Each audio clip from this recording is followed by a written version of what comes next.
sobat, kembali Licap TV menyapa kalian dengan informasi menarik seputar sejarah yang ada di Indonesia. Namun, sebelum berlanjut, bagi yang belum subscribe, subscribe dulu ya, agar tidak ketinggalan informasi menarik lainnya dari kami. Terima kasih. Payaman, desa yang terletak di tengah kecamatan Solokuro ini memiliki sejarah yang cukup unik loh. Selain namanya yang kurang Jawani, tidak seperti nama desa lain di kecamatan Solokuro. Juga asal-usul nama Payaman yang memiliki banyak versi. Dari banyaknya versi tersebut, Merican TV akan menceritakan dua versi yang tentunya dipercayai oleh masyarakat desa Payaman. Yang pertama, dahulu Payaman merupakan pedesaan terpencil yang termasuk ke dalam wilayah pesisir utara.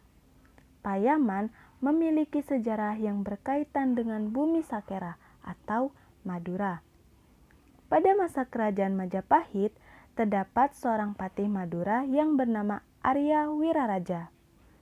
Ia diutus Raja Wijaya untuk menyebar rakyat Madura ke seluruh Pulau Jawa. Setelah mengutus Arya Wiraraja, berangkatlah sebagian besar rakyat Madura ke tanah Jawa. Ketika sampai di Jawa, rombongan menyebar ke dua arah, yaitu ke timur dan ke barat. Salah satu rombongan yang dipimpin oleh seorang pemuda bernama Arya Bumi memisahkan diri dari rombongan yang akan pergi ke barat atau Tuban. Dengan didampingi istri dan dua pembantu, Arya Bumi pun pergi ke selatan. Sampai di kawasan yang penuh dengan hutan bambu dan pohon besar, Arya Bumi merasa tempat itu cocok untuk dijadikan tempat tinggal ia dan rombongannya. Beberapa bulan kemudian, Arya Bumi memikirkan nama tempat tersebut.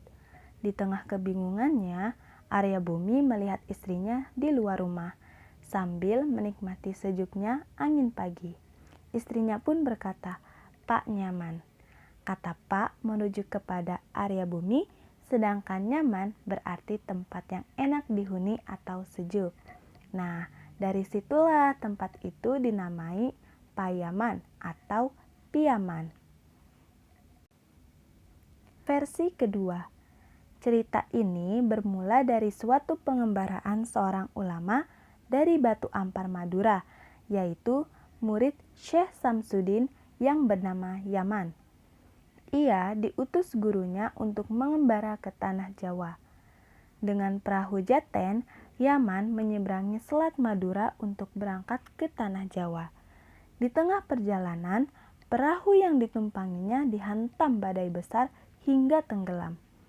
Beruntung, Yaman yang saat itu terombang-ambing di tengah lautan diselamatkan oleh seekor ikan cucut besar. Kemudian dibawa ke pantai Tanjung Kodok, yaitu di sebelah utara Kabupaten Lamongan.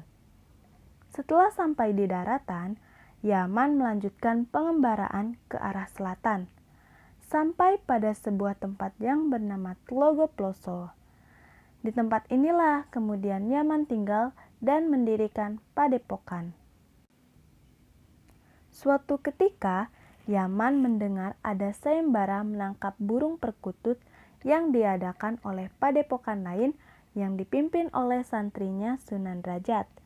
Sayembara tersebut berhadiah hak tinggal di padepokan. Akhirnya, Yaman mengikuti sayembara tersebut dengan mengajukan syarat lain, yaitu jika dia yang menang, maka wilayah yang dilalui burung perkutut akan menjadi wilayahnya. Murid Sunan Derajat tersebut pun setuju dengan syarat yang diajukan Yaman dan mulai sayembara dengan melepas burung perkutut kesayangannya.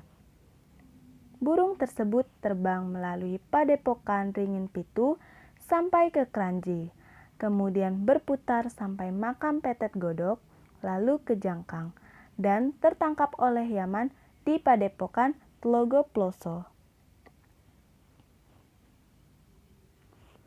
Saat ingin menyerahkan burung tersebut kepada pemiliknya, padepokannya kosong, sehingga otomatis menjadi milik Yaman. Yaman yang setiap hari dipanggil dengan sebutan Pak Yaman menjadikan nama daerah tersebut dengan Payaman.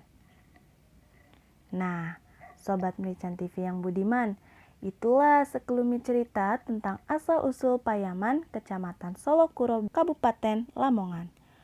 Buat kalian, sahabat setia Merican TV, kami akan membagikan ebook gratis bagi kalian yang mau mensubscribe serta mengaktifkan lonceng notifikasinya.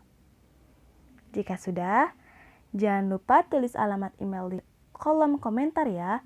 Terima kasih.